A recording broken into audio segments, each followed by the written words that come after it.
And then after I came back from Peru, it moved into my stomach. So now I have RSD living in my stomach, in my esophagus, which is just wonderful. Makes eating and sleeping a joy. I've learned to sleep sitting up on the couch. How about that? Anyway, so some of the medications that I was on, and I will try to mention them as best I can.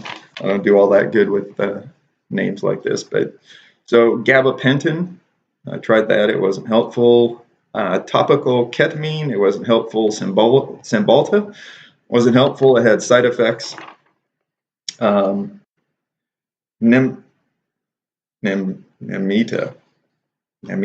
whatever. Naminda. It helped, but it made other things worse. I noticed that with some of the shots in 05-06 that after having 3 or 4 of them, I started hurting more, which was really weird. Anyway, methadone was a medication I was on. Didn't like that. It made me stop breathing in the middle of the night. That really concerned my wife. Hydrocodone and bupropion, which is Wellbutrin, which they put me on that for depression, but it was more for because the pain receptors that do depression are the same ones that deal with chronic pain. So your frontal lobe handles both your depression and your chronic pain. And my wife has done a lot of reading and research on this over the years, and she's noticed that people who have like ADD, ADHD, which I do, people who are bipolar or whatever, tend to be people who get CRPS. So, which is kind of interesting. I don't think they've ever really looked into that scientifically, but just something she's noticed in her reading. All right, so here's the nifty list of, and this is not complete, unfortunately. Depakote, Soma, Naproxen, Diffusal, Reflin, Omeprazole, Promethean, Hydroxine,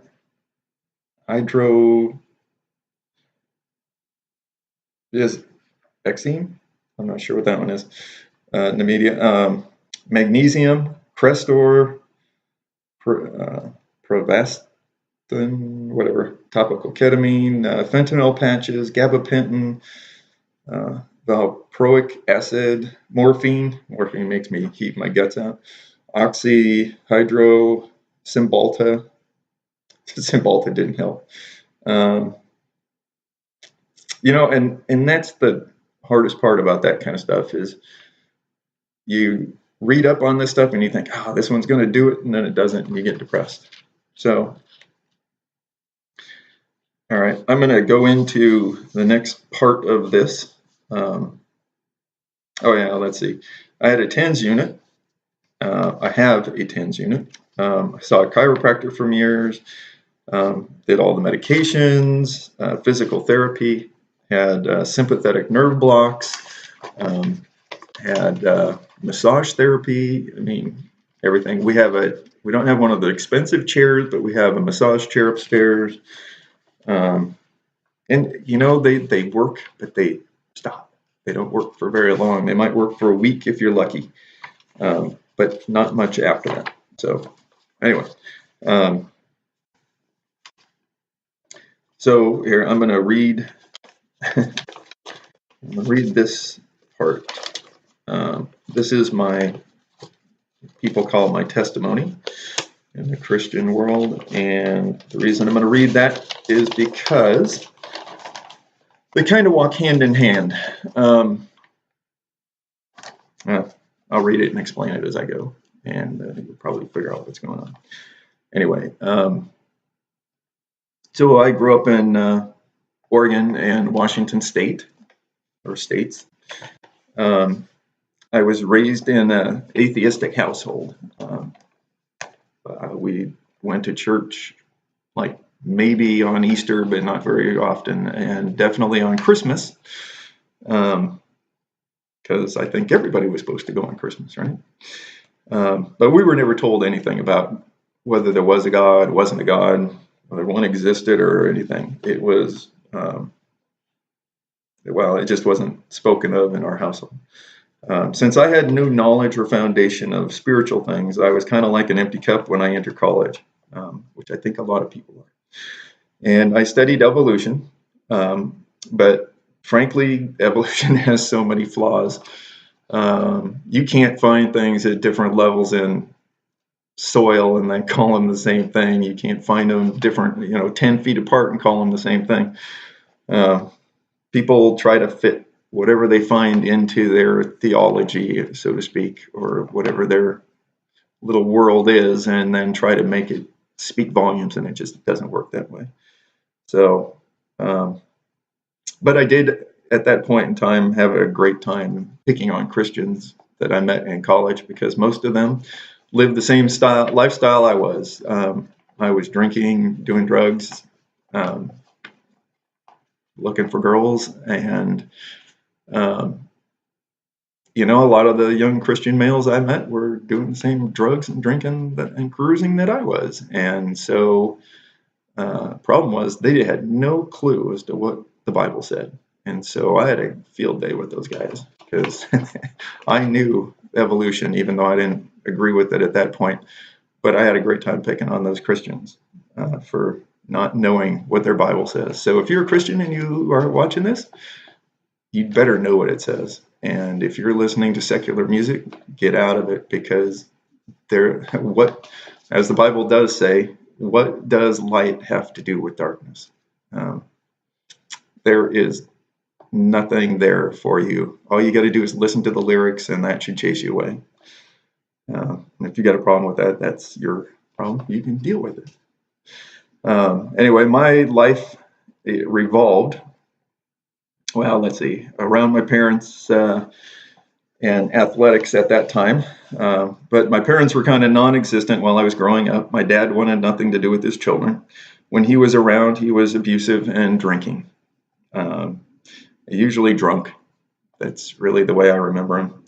My life revolved around staying involved in sports to stay out of the house as much as possible. I found my identity in playing football, in wrestling, running, track, doing judo during the off season, which was during summers. I went hunting or hiking to stay out of the house. I also spent a lot of time in the barn with my sheep, and because I showed sheep in 4-H.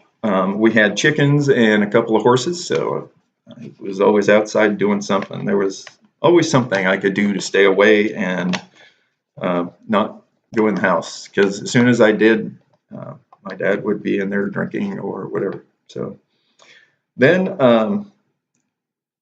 my junior year in high school in 1979, I got hurt playing football. I had my first knee surgery, which I mentioned earlier, in September. And in September of 1980, I was butted by my ram and had my second knee surgery.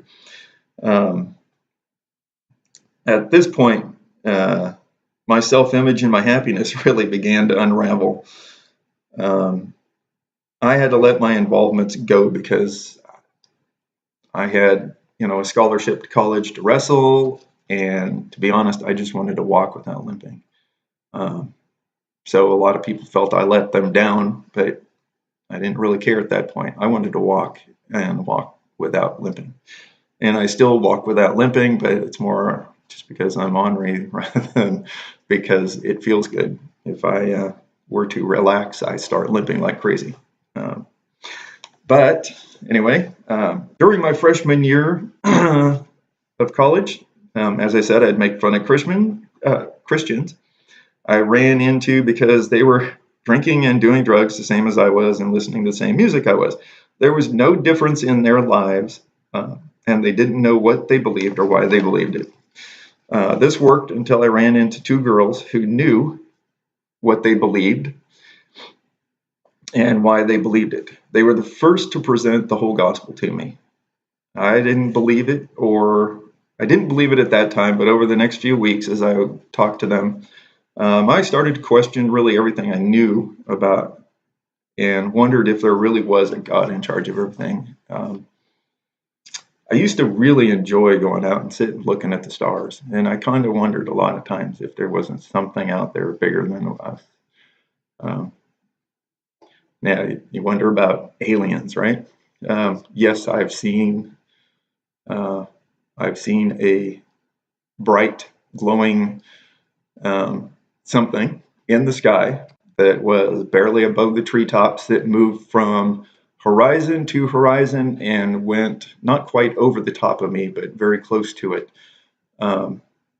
very quickly. As a matter of fact, I had just left someone else, and I said, "Hey, do you see that thing that's like almost over you?"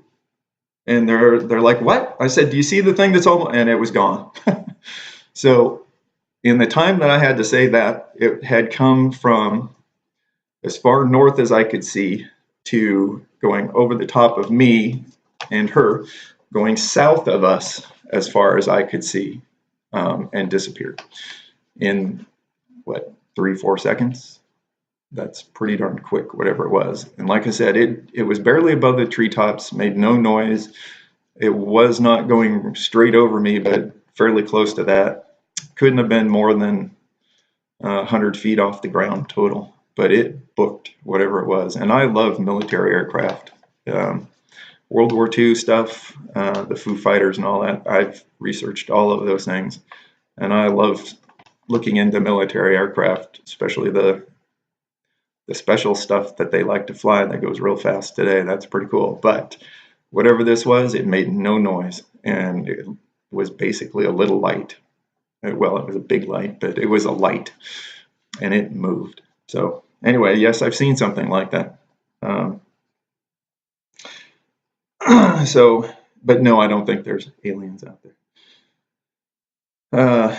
Anyway, October 18th, 1981 was the day I accepted the good news, or what they call the good news, which is the gospel. And gospel just means good news of salvation, which is a free gift of right standing with God himself. It puts us into what God calls righteousness, that God offers to everybody. Everybody on the face of the earth, no matter what you've done or who you are, can have right standing with him if you accept his son, Jesus, as your Lord and Savior. Now, I know that Jesus paid the penalty for my sins, and by asking Jesus to be Lord of my life and surrendering my life, that I would have a new eternal life with him and a relationship with him through Jesus, his only son. I understood that because of my sin, I was under God's judgment, and only Jesus could remove my sin and get me out from under God's judgment forever. Because he died, well, he lived, he died, he was buried, and he rose again according to the third day, rose again on the third day according to the scriptures. By accepting Jesus as Lord, he adopted me into his family, and God would be the loving father that I had never had. Now, I didn't just accept that. Obviously, I was full of arguments. I remember standing there, and we were arguing back and forth, and for some unknown reason, now earlier in the day, I had told God that he would have to prove it to me, and he did that day prove to me that he actually existed. And I'm standing there, and I hadn't even thought of this all day, but for some unknown reason, the words, "I need to know how I can have Christ in my life," just popped out of my mouth. Wasn't something I thought of, wasn't something I ever thought I'd say, but it did. So obviously, something inside me desperately wanted to know who Jesus was, the Son of God. But since then, I have been pretty obstinate trying to figure out whether God actually exists or not. My computer keeps going to sleep, so I keep trying to figure out how to wake it up. Anyway, I noticed some changes in my life the next day. Jesus removed the addiction to the drugs and alcohol I had that night,